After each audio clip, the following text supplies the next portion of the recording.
यहाँ नकली क्रिकेटर है, नकली अंपायर है, नकली फील्ड है, नकली ही सब कुछ है, मगर असली क्या है? असली है सट्टा। सट्टा 90 करोड़ के आसपास का। ये हुआ गुजरात में। हुआ कैसे, इसके पीछे की कहानी क्या थी? कैसे गुजरात के एक आदमी ने रशियन गैम्बलर्स को, यानी जो सट्टा लगाने वाले होते हैं, जुआरियों को, ये दोस्तों इसके कोई नोवेल नहीं चल रहा है, जुआरियों को ऐसा फंसाया कि लोग अपना करोड़ों रुपया लगाने लगे और उनका पैसे के मामले में उनका सत्यानाश हो गया। और जब उनको ये बात पता चली तो उनको समझ में नहीं आया इसको डील कैसे करना है। एक चीज़ असली है, किताब वाला। नमस्ते, मेरा नाम दीपक है, आप किताब वाला देख रहे हैं। किताब वाला में आज की किताब है Indian punter league, the true story of the fake IPL. अब आप में से जो लोग ललन टॉप देखते हैं या बाकी न्यूज़ कंज्यूम करते हैं, उनको एक बात याद आ रही होगी कि साल भर पहले कुछ गर्मियों का मौसम था और गुजरात से खबर आई थी कि साहब यहाँ के कुछ लोगों ने गांव वालों को बुलाया है और वो क्रिकेट खेलते हैं, कुछ 400-500 रुपया देते हैं, और वहाँ रशिया में पूरा उसका यूट्यूब पर लाइव टेलीकास्ट चल रहा है, ऐप पे जा रहा है, टेलीग्राम में जा रहा है, सब कुछ हो रहा है, लेकिन ये सब फेक है। और पता कैसे चलता है? गुत्तम गुत्ता से। एक किसी ने इसका सिर फोड़ दिया, लड़ाई वड़ाई हो गई, पुलिस को बुलाया गया, तब पता चला साहब ये फेक आईपीएल है। इस सब पर हम बात करेंगे, इस पर एक पूरी किताब आई है।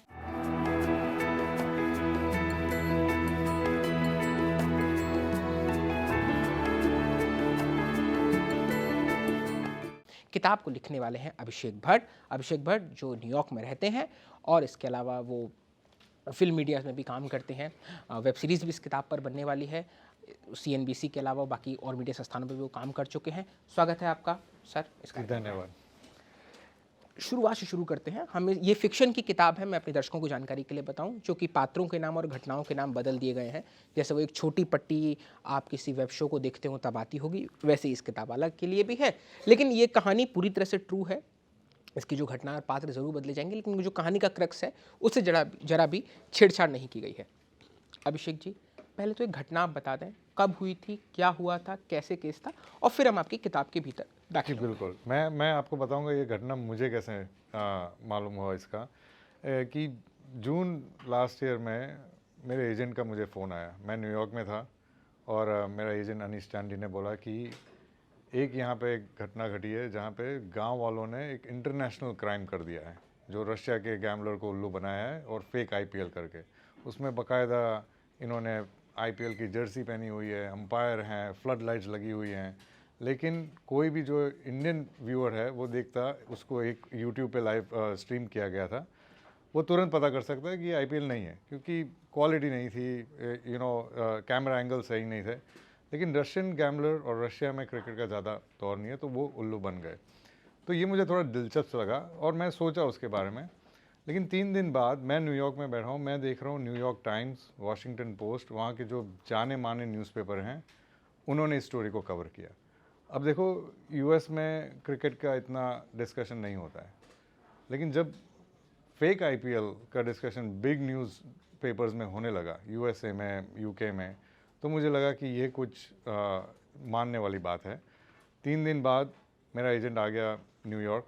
हम एक रेस्टोरेंट में बैठे थे और उसने कहा ये कुछ भी करके मुझे इसके बारे में तुम ही लिख सकते हो ये बुक, बिकॉज आपकी जो स्टाइल है, जो विजुअल स्टाइल है और आपका जो रिसर्च पावर है, आप कर सकते हैं।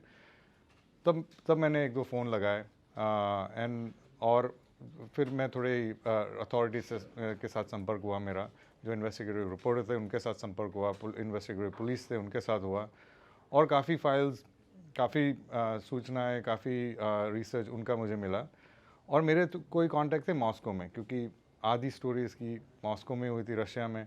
तो वहाँ पे मैंने फ़ोन लगाया। वहाँ पे जो लोग जो रशियन ओलिगार्क के साथ बैठते हैं और गैंगस्टर्स के साथ भी बैठते ओलिगार्क हैं। मतलब एक एलीट संभ्रांत लोग हैं। एग्जैक्टली। अच्छा, हाँ। तो जो हमारे सोर्स थे वो उनके साथ भी बैठते थे और अंडरग्राउंड गैम्बलर्स के साथ भी बैठते थे, तो बहुत अच्छे सोर्सिंग हुई मेरी। और वहाँ से मैंने जब इनसे बात करना शुरू हुआ, थोड़ा और रीडअप किया, तो मुझे लगा कि सनसनीखेज खबर तो थी, लेकिन इसकी पीछे की कहानी कि कैसे ये कर पाए वो और भी लाजवाब थी, और भी मज़ेदार थी। तो तब मैंने सोचा कि ये कहानी लिखनी पड़ेगी। मेरा मेन एम ये था कि ये क्रिएटिविटी कहाँ से आती है। ये उन चंद ही स्टोरी में से है जिसमें आपको कभी लगता है कि शायद क्रिमिनल जीत जाए, क्योंकि ये बहुत ही क्रिएटिव था। इतना बड़ा उल्लू बनाना गांव में बैठे बैठे खेत में, रशियन गैम्बलर्स को, जो कि बहुत ही एक्सपर्ट होते हैं गैम्बलिंग में, ये क्रिएटिव गेम है जो I have to explore more, तो इसलिए फिर मैंने ये कहानी शुरू करी। मैं आपके संग इसको थोड़ा एक्सप्लोर करूंगा, पर मैं अभी भी जानना चाहता हूँ रशियंस का कटा कैसे। माने वहाँ जो लोग बैठे हैं, जो लोग डिस्कवर कर रहे हैं चीज़ों को, हम लोग अगर 20 रुपया 30 रुपया भी कहीं खर्च करते हैं तो देखते हैं कि एक्सपायरी डेट तो नहीं है, ये ज़्यादा इसमें कैलोरीज तो नहीं है, खाने की कोई चीज़ खरीद रहे हैं, या बेसिकली हम पत्रकारिता में भी रिसर्च करते हैं तो एक दो सोर्सेज से वेरीफाई कर लेते हैं। गैम्बलर्स को अमूमन स्मार्ट माना जाता है, या वो अपने आप के एक दम में रहते हैं कि हम समाज से थोड़ा स्मार्ट हैं, हम अपने पैसे को जुडिशियसली इस्तेमाल करना जानते हैं, हम किसी को भी बेवकूफ़ बना सकते हैं। वो कैसे इस जाल में फंस गए, वो भी गुजरात के एक फैजल अहमद से, जो आपने कैरेक्टर इस्तेमाल किया है इसमें? बहुत ही अच्छा सवाल है, क्योंकि मेरा भी ये सवाल था। मैंने वो लाइव स्ट्रीम देखा था, एक एंगल से भी मुझे नहीं लग रहा था ये कैसे इसको सच मान सकते हैं। तो मैंने काफ़ी साइकोलॉजिस्ट हैं उनसे भी बात की, तो उनका ये कहना था कि गैम्बलर जो हैं उनको जो एक गैम्बलिंग का जो हाई होता है, जो जो थ्रिल मिलता है, उसमें ज़्यादा इंटरेस्ट है, ना कि ये चीज़ क्या है या गेम क्या है या क्या। देखो मैं जीत गया, देखो मैंने कर दिखाया, या मैं जीता या हारा, वो जो अनप्रिडिक्टेबिलिटी होती है उनमें उन्हें मज़ा आता है, और उसमें वो इतने घुस जाते हैं कि वो आगे का नहीं देखते। आप मेरी रिसर्च के थ्रू आप देखेंगे भी, आप कहीं लिखें, इवन रशिया में लोग कर रहे हैं गैम्बलिंग चूहों की दौड़ पे। 10 चूहे क्या लगाते करते थे, तो एक ऐसा रेस ट्रैक बनाते हैं, छोटा मिनी रेस ट्रैक, और वहाँ पे 10 चूहे लगा देते हैं। अच्छा, और फिर जैसे ही वो फाटक खुलता है चूहे भागने लगते हैं। अब ये घोड़े नहीं है, चूहा कहीं भागेगा नहीं भागेगा, तो बहुत अनप्रिडिक्टेबल रेस है। उस पर भी लोग सट्टा लगाते हैं कि कौन से नंबर का चूहा जीतेगा। तो इस टाइप, अब ये क्या गेम है, इस टाइप की चीज़ों में भी लोग सट्टा लगाते मैं हैं। कह रहा हूँ लोगों पे इतना पैसा आ रहा है कि चूहों की दौड़ पे लगा दे रहे हैं। अब जब मिलता है तो डबल मिलता है, और उन्हें लगता है देखो ऐसा एग्जॉटिक गेम, ऐसा ऐसा कोई माने नहीं, जब उस गेम में मैंने लगाया और मैं जीता, तो वही उनके लिए आईपीएल है। अब उनको क्या पता चूहे की क्या साइकोलॉजी है, इसी तरह से उनको क्या पता क्या गेम है, क्रिकेट का कोई गेम नहीं है, बस कोई हार जीत है, मैं पैसा लगाऊंगा, शायद मैं जीतूंगा, जीत गया तो बहुत अच्छा, हारूंगा तो मैं फिर से आऊँगा। तो उन्होंने ये बेसिक उतनी रिसर्च नहीं करी, उतनी तरह से फैक्ट्स वेरीफाई नहीं करे, रियल आईपीएल की क्लिप्स या वीडियोस नहीं देखी, और बाकी उसमें उसको नहीं Yes, एनालिसिस उन्होंने किया। देखा एक मज़ेदार गेम है जो मुझे पता नहीं है, लेकिन कुछ तो भी इंटरेस्टिंग है, मैं इस पे पैसा लगाऊंगा। उनका इससे ही मतलब है। ये एक गैम्बलर की साइकोलॉजी होती है। अच्छा, और थोड़ा सा मैं एक बार जो रियल केस हुआ था उसके बारे में दो जानकारी अपने दर्शकों को देना चाहता हूँ, फिर हम किताब में भी जैसे हम दाखिल हो ही गए हैं। एक तो ये इसका पता कैसे, भांडा कैसे फूटा था, गुजरात पुलिस ने इसको कैसे इसको क्रैक डाउन किया, एक तो ये जानना है, ब्रेक डाउन किया। दूसरा थोड़ा ये समझना है कि कितना पैसा इस पे लग चुका था, कौन कौन लोग थे, कैसे कोऑर्डिनेट होता था, मतलब ये पूरा स्कैम हमें ये समझ में आ गया कि गैम्बलर्स इसके अंदर कैसे दाखिल हुए, कैसे वो उनको फंसाया गया, लेकिन ये वहाँ कैसे एग्जीक्यूट हो रहा था। गांव वालों में इतनी कैसी एकता थी कि कोई भी कंप्लेन करने नहीं गया कि नहीं 400 की जगह मुझे 500 रुपये दो, तब मैं तुम्हारा चुपचाप रखूंगा। मतलब हम लोगों को तो अगर हम लोग किसी मतलब छोटा काम भी कर रहे हैं तो ज़्यादा रिश्वत देनी पड़ती है जिसका थोड़ा मुंह ज़्यादा खुल जाए उसको। कैसे एग्जीक्यूट हुआ ये? देखो, ये इसमें ऐसा है कि जो मास्टरमाइंड थे उन्हें एक चीज़ पता थी कि जहाँ वहाँ महसाना और उसके इर्द गिर्द जो मज़दूर लोग हैं वो दिन का कितना पैसा बनाते हैं। अब उनको आप अगर कहो कि आपने खेलना है और उसका 3 गुना आप पैसा बनाओगे, आप ज़्यादा सवाल नहीं करोगे। आपको लगेगा कि यार यहाँ खेतों में दम तोड़ मेहनत करके मैं 40 रुपये कमा रहा हूँ, अगर उसकी जगह कोई मुझे बोल रहा है क्रिकेट खेलो और 400 कमाओ दिन के, कोई सोचेगा नहीं। तो ये उन्हें पता थी। तो काफ़ी हद तक, इनफैक्ट जब पकड़े गए थे, 22 की टीम थी, उसमें से आधे से ज़्यादा लोगों को पता नहीं था कि ये एक स्कैम है। वो तो क्रिकेट खेल रहे थे, उनको कभी कभी कहा गया था कि हम बोलें आउट हो जाओ तो आउट हो जाओ, तो ठीक है, हो जाएंगे, 400 मिल उनका रहे हैं, कौन कौन सा जा सवाल रहा है? करे, हाँ। उनका क्या जा रहा है। तो ये साइकोलॉजी वो मास्टरमाइंड को पता है कि भाई पैसा है, आपको 3 गुना मिलेगा, 4 गुना मिलेगा। यहाँ कहीं झगड़े नहीं हो रहे, कोई किसी का कत्ल नहीं कर रहा है, गेम खेल रहे हैं, मज़े लो, पैसा कमाओ। तो इस हिसाब से क्या है कि ये काफ़ी लंबा चला। अच्छा, और इसमें कौन से एज ग्रुप के लोग रहते थे जो क्रिकेट खेलते थे? महिलाएं भी खेलती थी या सिर्फ पुरुष ही नहीं, पुरुष थे? सिर्फ पुरुष खेलते थे। अच्छा, और आईपीएल का आपको रेप्लिका बनाना है इसलिए। एग्जैक्टली और एज कुछ ज़्यादा नहीं, एकदम ज़्यादा यंग भी नहीं थे, 20-30 साल के आसपास थे, और सब वर्कर्स ही थे। तो और ये भांडा फूटा भी कैसे, वो भी प्योर लक था, क्योंकि ग्राउंड पे कुछ आर्ग्यूमेंट हो गया, कुछ झगड़े हो गए गेम के रिलेटेड, और थोड़ी हाथापाई हो गई। तो आजू बाजू के जो खेत के लोगों थे उनको लग रहा है ये न्यूसेंस है, तो उन्होंने पुलिस को बुलाया कि भाई ये क्या बवाल चल रही है यहाँ। और पुलिस आई सोच के कि भाई कोई छोटा मामला होगा तो हम सॉल्व करते हैं। और वहाँ देख रहे हैं खेत पे बड़ी Jackpot. फ्लड लाइट्स लगी हैं। हाँ, आप एक टेंट लगाया उन्होंने, वहाँ पे आपके इसी तरह के कैमरा हैं, हाई एंड के कैमरा, माइक्स लगे हुए हैं, स्टंप किट्स हैं, आईपीएल जैसे यूनिफॉर्म दिख रहे हैं। तो उन्होंने कहा कि भाई ये तो कुछ और है, और वहाँ से हम लोग ने इन्वेस्टिगेट करना चालू किया। और बाकायदा विद इन 3-4 दिन उनको पूरा सब समझ में आ गया। एसएमएस से वो क्या बोलते हैं, एक कोई ऐप है टेलीग्राम। टेलीग्राम के थ्रू हाँ, लिंक रशियन नंबर्स आ रहे हैं, या यूट्यूब की स्ट्रीम चल रही है। तो ये सब फिर तो आसान हो गया इनके लिए कि ये भाई ये कुछ और ही है, ये कोई खेत का मामूली गेम नहीं है। अच्छा, एक बात और थोड़ा इसमें बताइए, क्या वो टीम जैसे हमारे आईपीएल में टीम होती है अलग अलग सारी, जैसे मैं आरसीबी का फ़ैन हूँ, है ना, मुंबई इंडियंस है, चेन्नई सुपर किंग्स है, गुजरात टाइटंस है, ऐसे करके टीम है, तो वहाँ पे भी टीम थी। और मैं समझ नहीं पा रहा हूँ, विराट कोहली को किसने नहीं देखा होगा जो उसको समझ के वो उस पर सट्टा लगा के विराट कोहली इसमें रन मारेगा। नहीं बिल्कुल, इसमें इन लोग ने देखो ये मामूली चीटर नहीं थे, इनमें थोड़ी इन्होंने अक्ल लगाई हाँ, कि टीम के कलर्स और टीम की जर्सी डिज़ाइन वो बाकायदा आपको चेन्नई सुपर किंग या उसके जैसी लगेगी, प्योर ओरिजिनल रेप्लिका, और आराम से मिल भी जाती है ओरिजिनल original रेप्लिका। लेकिन उनके जो नेम है वो थोड़े से अलग थे। चेन्नई सुपर किंग की जगह चेन्नई नाइट्स कर दिया, कोलकाता नाइट्स की जगह कुछ और कर दिया। इन्होंने थोड़ी बहुत तब्दीलियाँ उन्होंने की, क्योंकि ये जर्सी भी कहीं से ऑर्डर की गई थी, हिम्मतनगर की कोई फैक्ट्री थी वहाँ से ऑर्डर की गई थी।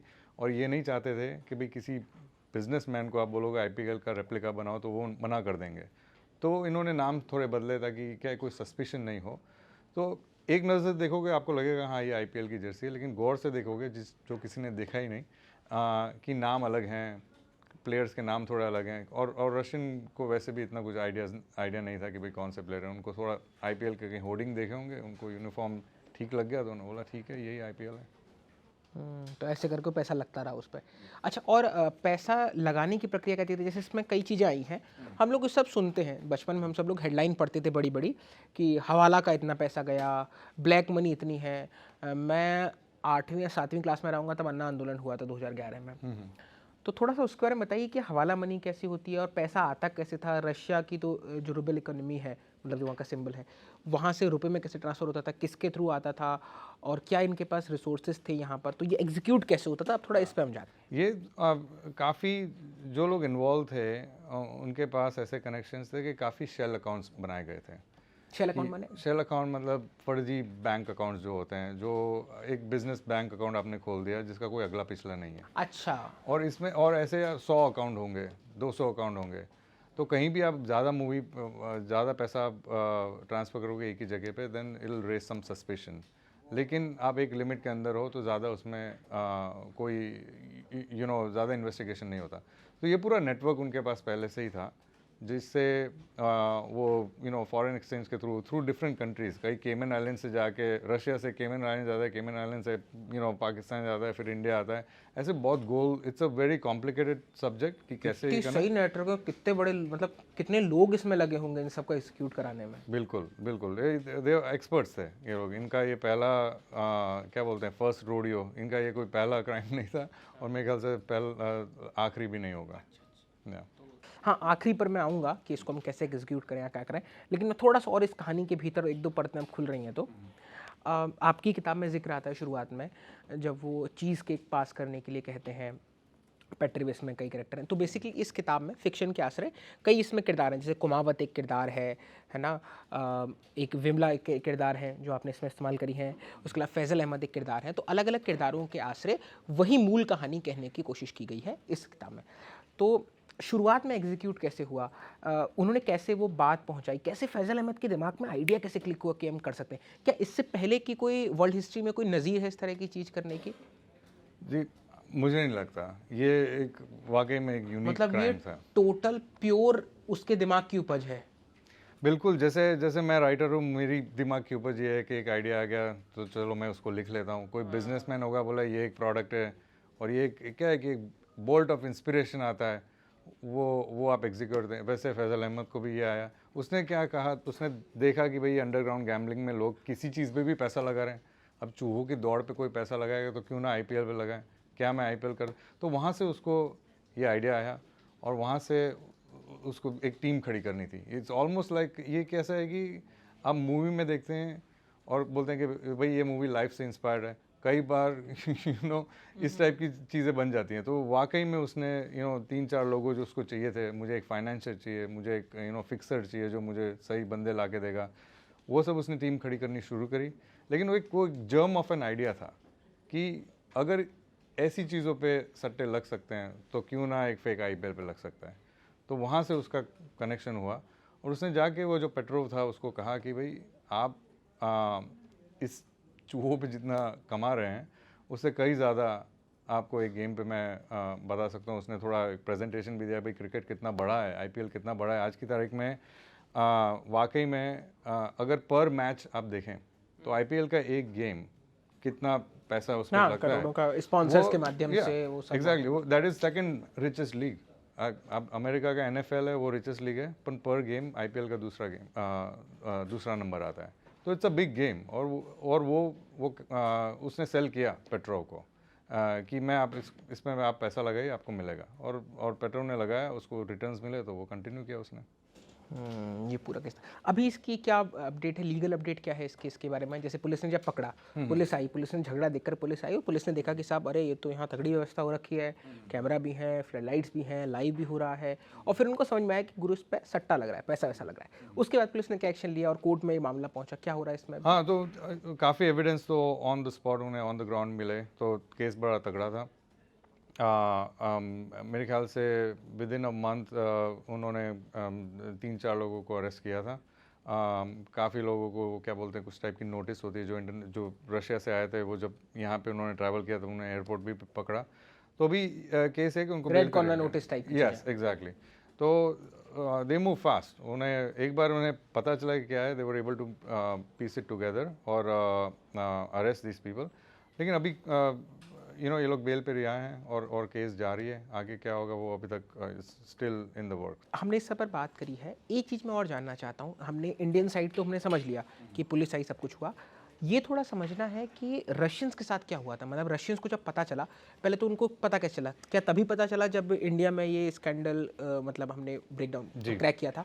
और उसका उनके क्या रिएक्शंस थे कि वहाँ से भी तो कोई डील कर रहा होगा, तो उन्होंने उसको पकड़ के रगड़ा नहीं कि तूने हमको फंसवा दिया, अब तू हमारा पैसा दे, या कैसे? वहाँ रशियन का क्या रिएक्शन था? तो इस बारे में न्यूज़ मिलना थोड़ा मुश्किल है, टू बी ऑनेस्ट। कैंडिडली मैं बोल दूं कि उनका क्या हुआ, क्योंकि फर्स्ट ऑफ ऑल ये जो भी था वो अंडरग्राउंड गैम्बलिंग थी।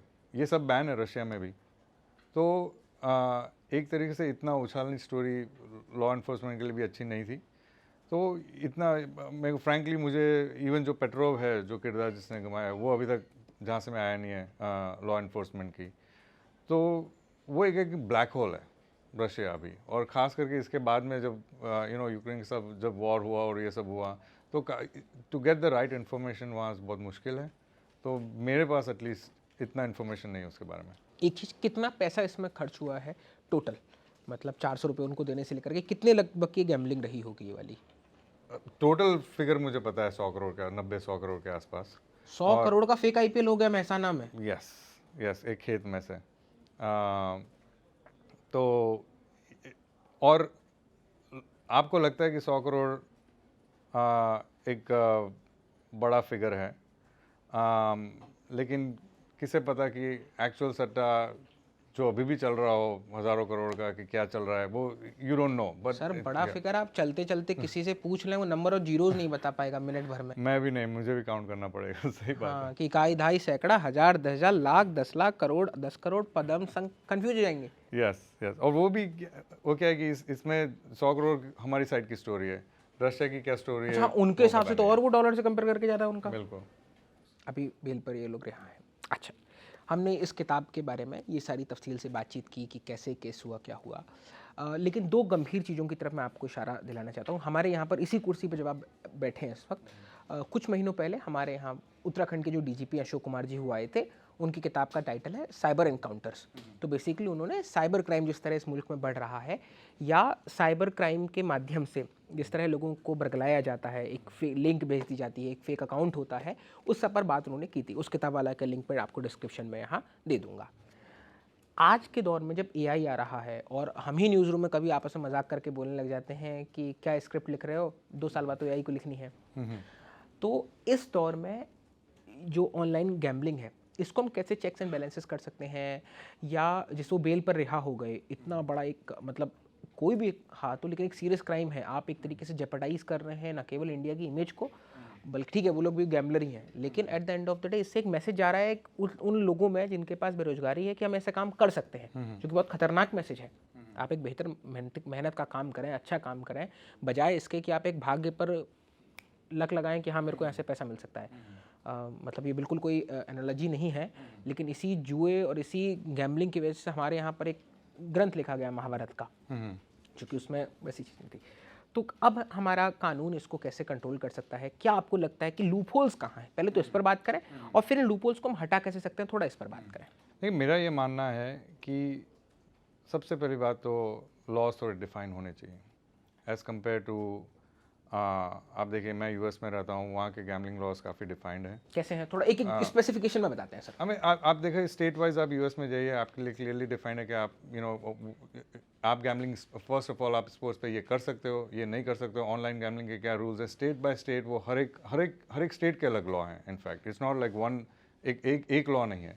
तो अगर एक बार आप लॉज को डिफाइन करेंगे फिर आप फॉलो करेंगे, एक क्लैरिटी हो कम से एक क्लैरिटी होनी चाहिए, एक क्लैरिटी होनी चाहिए। तो वो अभी तक इंडिया में मेरे ख्याल से बनेगी, ज़रूरी होगी, क्योंकि एक इतना बड़ा इंटरनेशनल स्पोर्ट्स है जो आज से 10 साल पहले 15 साल पहले नहीं था। तो आई थिंक वो कैचअप होगा और एक बार डिफाइन होगा, उसके बाद आपको कोई क्लैरिटी आ जाए, उसके बाद में लॉ इन्फोर्समेंट है वो उनको एक you know what to follow, what rules to follow, वो एक बार उनको क्लैरिटी आ जाए, उसके बाद में इस टाइप की सिचुएशन थोड़ी सी कंट्रोल में आ सकती है। लेकिन मैं ये भी कहूँगा कि आई डोंट थिंक इसको आप कंप्लीटली कंट्रोल कर सकते हैं। आज की तारीख में स्कैम हर जगह होते हैं, ठीक है, यूएस में भी हो रहे हैं, इवन गैमलिंग स्कैम्स हो रहे हैं। और आपने जैसे कहा एआई टेक्नोलॉजी, साइबर क्राइम, ये सब टेक्नोलॉजी इतनी आगे, इतनी फास्ट बढ़ रही है कि लोग लॉ लिखने वाले थोड़े पीछे हट रहे हैं। आप समझो अभिषेक जी, इसमें एक बात है, जब भी हमारे पास कोई समस्या आती है तो उसके दो समाधान के तरीके होते हैं। एक तो हम ये है कि जैसे मेट्रो में, मैं बेसिक उदाहरण लेता हूँ, दिल्ली मेट्रो में आज 8 कोच लगते हैं। एक ज़माने में 6 कोच हुआ करते थे, 4 कोच हुआ करते थे, लोग तब भी खड़े जाते थे, लोग 6 में भी खड़े जाते हैं, लोग 8 कोच में भी खड़े जाते हैं। मसलन अगर आप हौज खास या राजीव चौक से मेट्रो लें तो आपको नहीं सीट मिलेगी, वो अलग बात, आप 1-2 लाइन्स पर अगर आप बैठे हैं ग्रीन लाइन पर तो आपको सीट मिल जाए। लेकिन हम हमेशा ये कोशिश करते हैं कि उसको जो अभी ख़राब है उसको कैसे बेहतर कर सकें। हम एब्सोल्यूट परफेक्शन को ढूंढें, उससे बेहतर है कि जितनी हमारे पास रिसोर्सेज हैं उनका हम बेहतर इस्तेमाल कर सकें। तो लॉ, ये ठीक बात आप मतलब आप क्योंकि आप इसमें बेहतर जानकार हैं मुझसे, कि आप कभी भी उसको कंट्रोल नहीं कर पाएंगे, लेकिन कभी नहीं कर पाएंगे ऐसा हम कुछ कंट्रोल करने की जो मोटिवेशन है उसको हमें नहीं खोना चाहिए। क्योंकि अगर हम किसी का भी पैसा, मेहनत का, कमाई का अगर बचा सकते हो, भले वो 2 लोग हों 3 लोग हों, तो बचाने चाहिए। जैसे बहुत छोटी सी कहानी है कि वो मछलियाँ पड़ी थी तालाब के कुछ किनारे पर, तो एक आदमी ने एक मछली उठा के फेंकी, तो बोले इससे क्या होगा, बोले इसका जीवन बच जाएगा जिसको भी पानी में फेंका है। तो किसी का भी मेहनत का पैसा बचे तो होना चाहिए। एक इस कहानी के सिरे पर ही पहुँचते हुए, आपने इसमें एक महिला किरदार का जिक्र किया है, तो ये जो टेक्निकल सपोर्ट था वो कैसे पहुंचता था, मतलब क्या वो नेटवर्किंग का था? क्योंकि इसकी तो खबर होती होगी ना, मतलब अगर आप कोई चीज़ ब्रॉडकास्ट कर रहे हैं तो इसकी तो जो आपकी टेलीकॉम कंपनीज़ हैं या आपने जो लोकल अथॉरिटीज़ उनसे आप परमिशन लेते होंगे। इतना मुझे समझ में आ रहा है कि पैसा आप छिपा कर हेरा फेरी करके ले आए।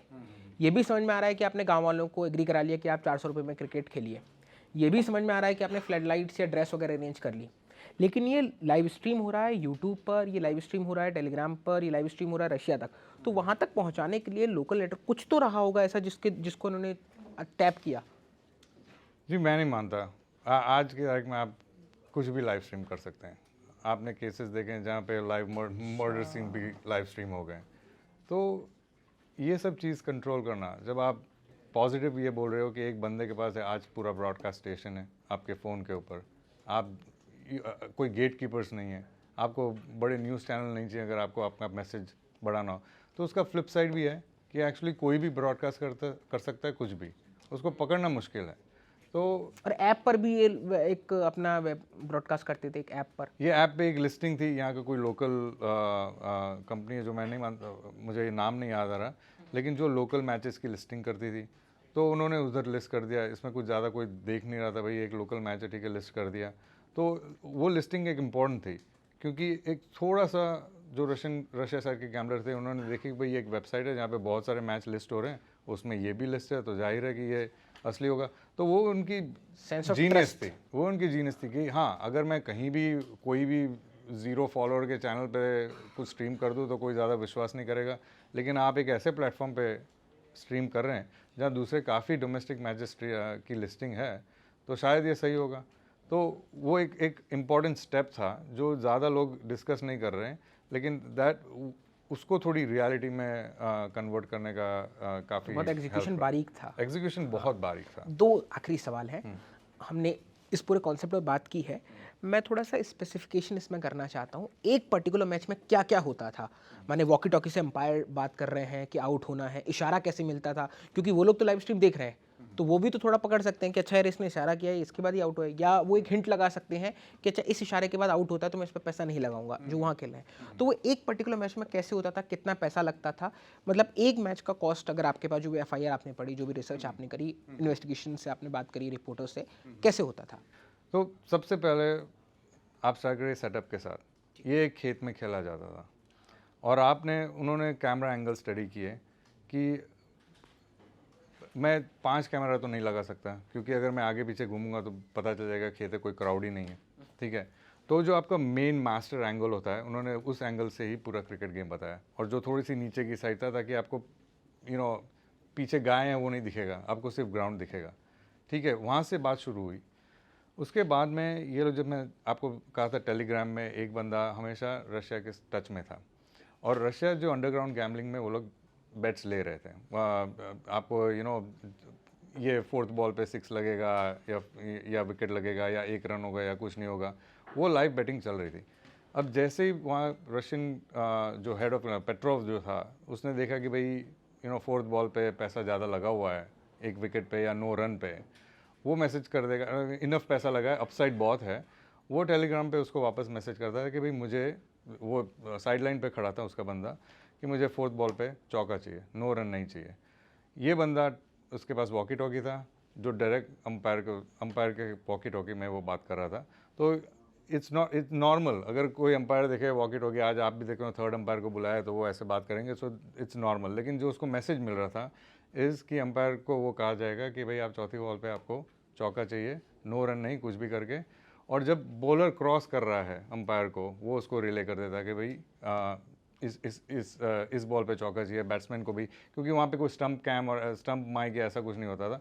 सो दे वर एबल टू कम्युनिकेट काफ़ी आसानी से, और इस हिसाब से चौका लगा दियो, बस चौका लगा, हाँ बस बॉल आसान दे दो और चौका लगा दो। और ट्रेनिंग भी इस टाइप की हुई थी। ये मैं कहता हूँ कि मुझे एक रिवर्स लगान लग रहा था इसमें। आपने मूवी देखी होगी, कोई मैच होता है उससे पहले क्या हीरो तैयार हो रहा है, बहुत प्रैक्टिस कर रहा है, ये वो। इनकी प्रैक्टिस ये थी कि आसानी से विकेट पे आउट कैसे हो जाए, ना ही चौका लगाएं, आसानी से आउट कैसे हो सकते हैं, एक आसान बॉल कैसे डाल सकते हैं। तो आपकी पूरी प्रैक्टिस है वो ऑपोजिट थी कि बिलीवेबल तरीके से गलत शॉट कैसे मारना, उस टाइप की ये लोग सब ट्रेनिंग ले रहे थे। जो काफ़ी जो मेन इनके बैट्समैन थे, सब के सब नहीं, काफ़ी लोग ऐसे ही फील्डर थे, उनको पता भी नहीं क्या चल रहा है। तो इस टाइप की बॉल बाय बॉल कम्युनिकेशन थी, और कितने ऑड्स हैं, कितना अपसाइड है, वो पूरा कैलकुलेशन था। गैम्बलिंग में तो ये काफ़ी माहिर थे।